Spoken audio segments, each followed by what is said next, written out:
시청자 여러분 안녕하십니까? 경북 동해안은 장마 전선의 영향으로 오늘 밤 사이 천둥 번개를 동반한 많은 양의 비가 내리겠습니다.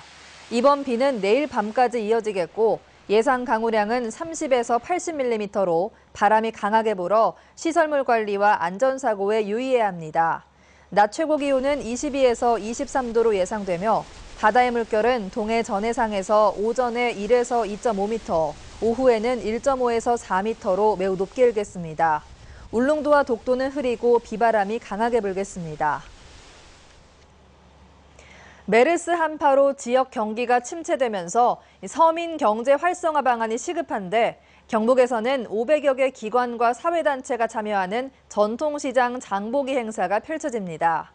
관광업계도 중화권 관광객 유치를 위한 대대적인 홍보 활동을 펼치며 자구책을 찾고 있는데 메르스 사태가 여전히 진행 중이어서 걱정이 커지고 있습니다. 김영일 기자가 보도합니다.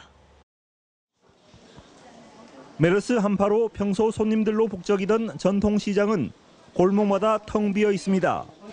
메르스로 사람들이 외출을 꺼리면서 전통시장의 매출은 이달 초부터 절반 이하로 줄었습니다.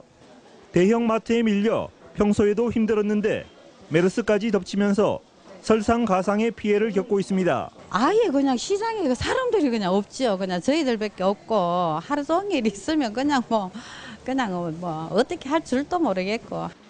이처럼 침체된 지역 경기를 살리기 위해 전통시장 장보기 캠페인이 벌어졌습니다. 경주를 시작으로 도내 23개 시군에 있는 전통시장에서 500여 개 기관과 사회단체가 참여했습니다. 온누리 상품권 8억 원어치를 구매해 다음 달 말까지 장보기에 나설 예정입니다. 전통시장 이용하기 캠페인을 대대적으로 전개를 하고 온누리 상품권 할인 제도를 비롯한 여러 가지 전통시장에 관련된 제도도 개선을 하고 숙박업소와 음식점의 예약 취소율이 70%를 넘어선 지역 관광업계도 메르스 극복을 위해 안간힘을 쏟고 있습니다. 경주에서는 메르스로 취소했던 보문호반 달빛 걷기 행사를 오는 30일 열고 주한 외교사절과 외신기자 초청 답사 여행도 기획하고 있습니다.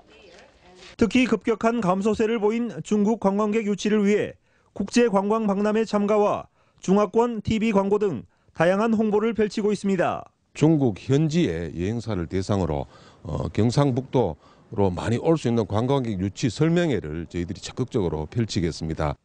다행히 경북에서는 지난 22일 이후 메르스 확진자 발생이 없고 모니터링 대상자도 계속 줄고 있지만 전국의 메르스 확진 환자는 매일 꾸준히 늘면서 확산세가 꺾이지 않고 있습니다. 모두가 힘겹게 자구책을 찾고 있지만 메르스 확산은 현재 진행형이어서 언제쯤 경기가 회복될지 여전히 전망은 불투명합니다. MBC 뉴스 김혁일입니다. 경상북도는 메르스 확진과 의심 환자에 대한 입원과 진료비 전액을 지원하기로 했습니다. 지원 대상은 경북에 주소를 둔 확진자 5명과 의심 환자 30명 등 현재 35명입니다. 진료비는 환자의 주민등록 소재지를 관할하는 보건소에서 지급합니다. 포항시와 포스코는 오늘 포항시청에서 미래 발전을 위한 상생협력 강화 양해각서를 체결했습니다. 포항시와 포스코는 신성장 산업 창출과 강소기업 육성, 산업단지의 유망 중소기업 유치, 그리고 친환경 도시 만들기 등에 협력하기로 했습니다. 이번 상생협력 강화 MOU는 지난 12일 권호준 회장이 취임 이후 처음으로 포항시청을 방문한 뒤 후속 조치로 이뤄진 것으로 앞으로 양 기관의 협력이 강화될 것으로 보입니다. 포항시 두호동 롯데마트 건축주가 대규모 점포 등록 허가를 촉구하는 광고에 동의를 하지 않은 단체 이름을 사용해 말썽을 빚고 있습니다. 건축주인 STS개발은 최근 두호동 롯데마트 대규모 점포 등록 허가를 촉구하는 광고를 하면서 여러 단체의 이름을 실었습니다. 그러나 동의를 받지 않은 일부 단체의 이름을 실어 회원들끼리 진위를 확인하고 갈등이 생기는 등 말썽을 빚고 있습니다. 또 일부 단체는 회원들을 호텔로 초청해 식사를 대접한 뒤 동의를 받는 등 건축주가 대규모 점포 등록을 받기 위해 자금력을 동원하고 있다며 전통시장 상인들은 반발하고 있습니다. 지난 4월 경북 동해안 지역 금융기관의 여수신이 크게 늘어난 것으로 나타났습니다. 수신의 경우 시중은행보다 고금리를 제공하는 비은행 금융기관으로 자금이 유입돼 큰 폭의 증가세를 보였습니다. 여신은 은행의 가계담보대출이 사상 최고치를 기록한 가운데 기업 대출은 중소기업 대출 감소에도 불구하고 유동성 위기에 몰린 일부 대기업에 대한 일시 대출 확대 등으로 증가했습니다. 대구 경북에서 6.25 전쟁 참전 유공자 165명이 새롭게 선정됐습니다. 대구지방보훈청은 지난해부터 정부가 직접 나서 6.25 전쟁 참전자들의 자료를 찾아 유공자로 선정해주는 제도가 도입되면서 올해 대구 경북에서는 참전 유공자 146명과 무공수훈자 유족 19명이 새로 선정됐다고 밝혔습니다. 이번에 새롭게 선정된 참전 유공자는 참전 명예수당 월 18만 원과 의료비 감면 60%, 주택 우선 지원 등의 보상과 예우를 받게 됩니다. 한국수상레저안전협회 포항지부는 오늘 장애인 학교인 포항 명도학교에 이동식 수영장을 기증하는 협약식을 개최했습니다. 안전협회는 지역사회 기여 차원에서 장애인 학생들의 수중 치료를 위해 1,000여만 원을 들여 길이 5.4m, 폭 2.7m의 이동식 수영장을 마련해 기부한다고 밝혔습니다.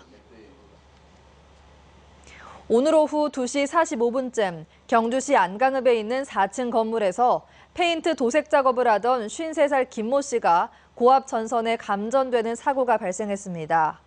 이 사고로 김 씨는 생명에는 지장이 없지만 상반신에 2도 화상을 입어 병원 치료를 받고 있고 소방당국과 경찰은 정확한 사고 경위를 조사 중입니다. 경상북도의회는 오늘 기자브리핑을 통해 제10대 전반기 1년의 의정활동 성과를 발표하고 향후 역점 추진 방향을 내놨습니다. 도의회는 브리핑에서 전반기 슬로건인 열린의회 구현을 위해 각계 전문가 100인으로 의정 포럼을 출범시켰고 발로 뛰는 의정활동을 전개해 전년 대비 1.6배나 증가한 44건의 의원 발의 조례를 제정했다고 설명했습니다. 향후 의정 운영 방향과 관련해서는 연내 신청사 이전을 마무리 짓고 지방자치제의 근간인 지방자치법 개정안 마련과 의정 활동을 도민들에게 상세히 알리는 데 힘쓰겠다고 강조했습니다. 박명재 의원은 해외 진출 기업이 국내로 복귀할 경우 세 감면을 연장해주는 조세 특례 제한법 개정안을 대표 발의했습니다. 개정안에는 국내 유통기업에 대한 소득세, 법인세, 관세 감면 기한을 올해 12월 31일에서 3년 연장하는 내용을 담고 있습니다. 이상으로 포항 MBC 이브닝 뉴스를 마칩니다. 고맙습니다.